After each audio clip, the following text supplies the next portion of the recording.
The mathematics used in modern computers is identical with the mathematics that was used in ancient Egypt. And I'll show you how that works.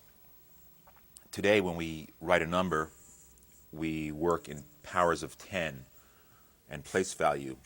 We have the ones, the tens, the hundreds columns. So if you wanted to say 472, we're really saying 4 100ths, 7 tens plus 2 ones.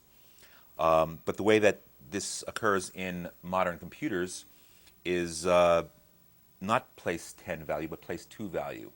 So their powers are 1s, 2s, 4s, 8s, 16s, and so forth. So if a computer wants to think of the number 16, let's say, well, if a computer wants to look at the number, let's say 14, it's 1 8, 1 4, it's 12, 1 2, and no ones. This kind of arithmetic is appropriate for computers because they deal with electricity, which can either be on, represented by 1, or off, represented by 0.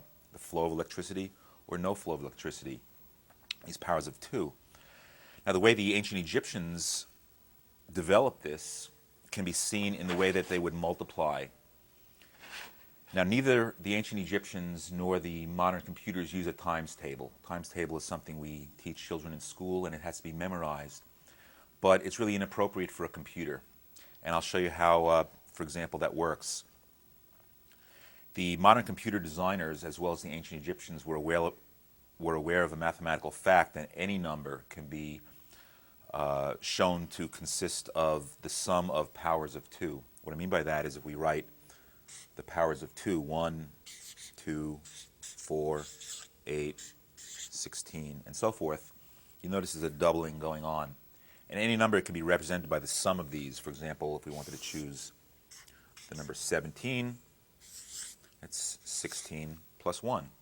So I can count 1, 2, 1 plus 2 make 3, 4, 1 plus 4 make 5, 2 plus 4 make 6, 1 plus 2 plus 4 make 7, 8, and so forth. And so any number can be represented by this, the sum of elements of this sequence.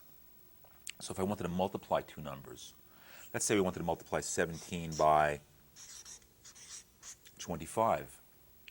In order to multiply the way the Egyptians did and the way the computers do, all you have to know is how to double numbers like this and how to add two numbers together. No multiplication table needed to be memorized. So 17 times 25, I've identified the elements of 17 as 1 plus 16. And in this column, I write the number 25, and I just keep doubling it. Twice 25 is 50, twice that, 100, twice that, 200, twice that, 400. So in order to know the product of 17 times 25, we just have to look at which numbers are circled over here and circle the corresponding ones over here and add them together. So 17 times 25 is 400 plus 25, or 425. It's that simple. No memorization, no times table, no tears in the third grade about this. And this is how computers do it as well, except instead of circling or not circling a number, they would have a 1 or a 0. So in other words, the number 17 in binary arithmetic by computers is 10001. Or electricity, no, no, no, and electricity. And that will give us the sum. And that's how this works. Now, division in computers or in ancient Egypt is just the opposite of multiplication. It's the inversion. So let's say we wanted to divide 1075 by 25. Now, we don't want to use the multiplication table, nor do we want to use any kind of long division. And the way to do it is like this. Simply write out the powers of 2, 1, 2, 4, 8, 16, 32, and so forth.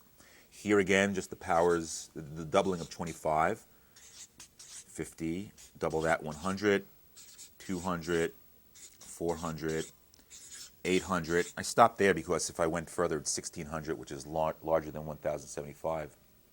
And if I know that 1075 is 800 plus 200 make 1000, and 50 and 25, I just have to look across at the numbers that correspond there, or in a computer there would be an electrical circuit. And if I know that 32 plus 8 is 40, 42, 43. So 1,075 divided by 25 is 32 plus 8 plus 2 plus 1, 43.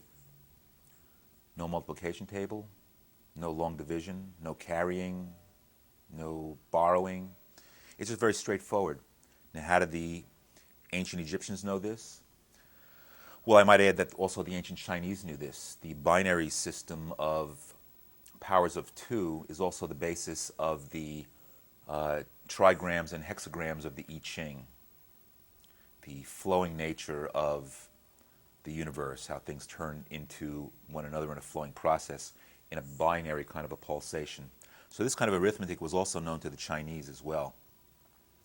Now, did the modern computer people look to the ancient Egyptians or the Chinese? No. In fact, they didn't look to each other, but they all looked to the same place, and that is to the eternal principles of mathematics. And the Egyptians were quite adept at looking at eternal principles.